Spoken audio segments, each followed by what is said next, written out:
there's another cult song which I did not realize till today is associated with your label Crescendo.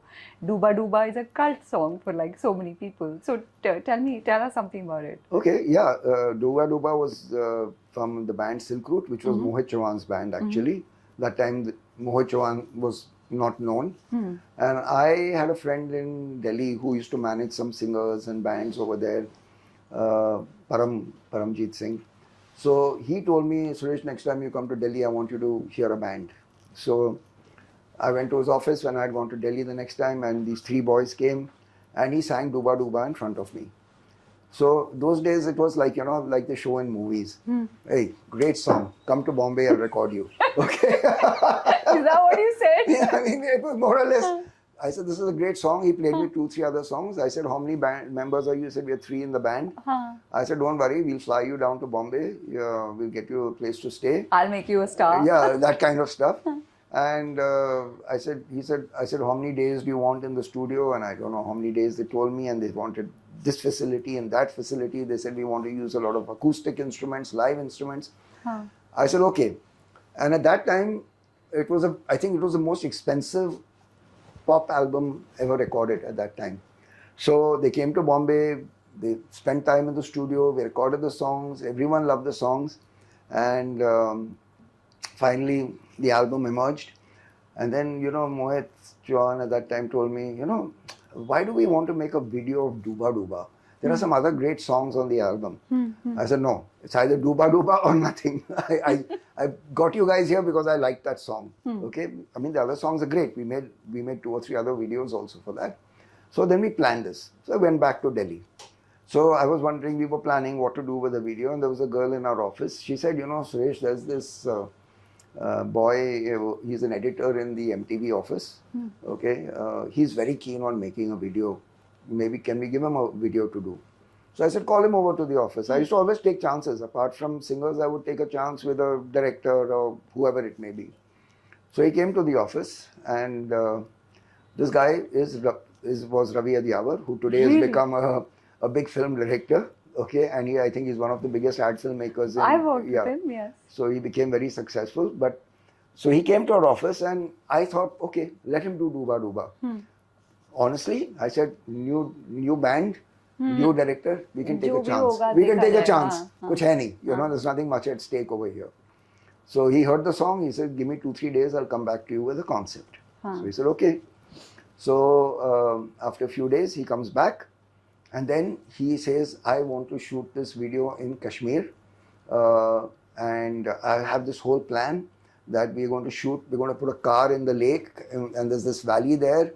And the band will be playing on top, and it'll go lower and lower and lower, and then it'll go underwater, and there will be a room underwater, and the band will play underwater. I said, what are you talking about? How on earth do we do this? Okay, I mean, do you know what you're talking about? So the way he described it to me, so much of excitement and energy, and B, I also asked him, how you want to do this?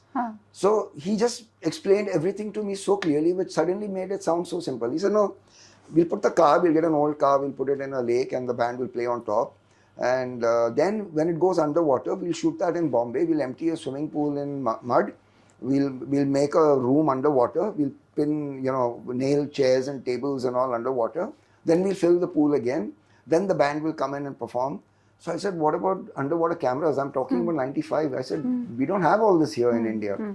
He said, no, I'm going to take a 35mm camera and I'll pack it with tar, I'll seal it, and we're going to go underwater and shoot it. I said, how on earth can this be done? I said, you know, if that camera costs 1.5 crores or something at that time. I said, I'm not going to be responsible for that camera if anything goes wrong. He says, no, I'm responsible.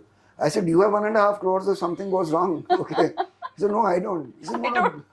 I said, don't. He said, don't worry, I'll do it. He was so sure of what he was going to do. Then we worked out the budget.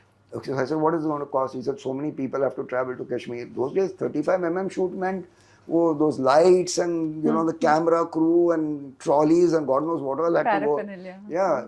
So it was coming to 18.5 lakhs, the budget. I said, 18.5 lakhs, we can't afford, boss. I said, we have to think of an option. He said, no, but that look, you know, it will come in Kashmir. Just a week earlier, I'd been to Lonavala. Okay, so I said, you know what?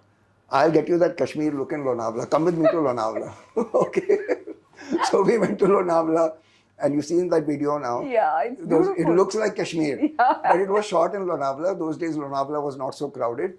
I don't even know if that area is as virgin as it looked at that time.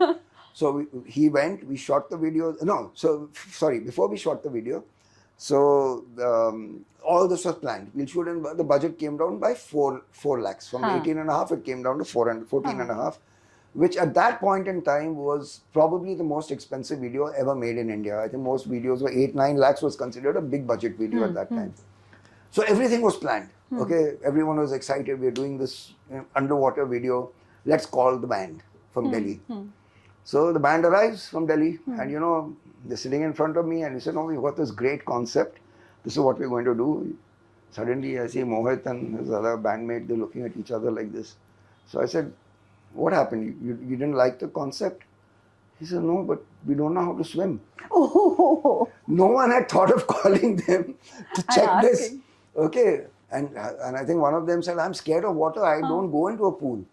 So now it was like all this euphoria and planning to do India's first underwater video, shoot in Lonavala, shoot here, and we're all sitting there The wondering band what. is drowned only Yeah. while shooting it. So I said, "Listen, no problem. This is what we're going to do." I had a friend working, I think, at Sea Princess swimming pool, at the pool club over there. I said, "Crash course, postpone the shoot by 3 or 4 days. 3 days, teach these guys how to swim." And I think it was just determination, because they went, you know, they didn't know how to swim. They're swimming, going underwater for the first time. They're playing the guitar and lip syncing it as if they were veterans. There was no VFX and all at that time. Nothing, You had to do it yourself. And that too, they had to sing at a faster speed to make the lip sync and the hand movement match, because when you're underwater, it's slower. All this, all this technical stuff, don't ask me how they did it. All Ravi Jawar's planning. Hats off to him. And when you see that video today, first of all, it's shot in Lonavala, not in Kashmir, not in Switzerland. And when you see the whole impact of this whole thing of the car, and then they go underwater and they sing, you will never believe that 2 of those guys in that video don't know how to swim. Okay. Poor guys. And they did it. I think it was just determination. We have to do this, so they did it. Okay. So that's how that video happened. No, that's a very cool story. Very cool story.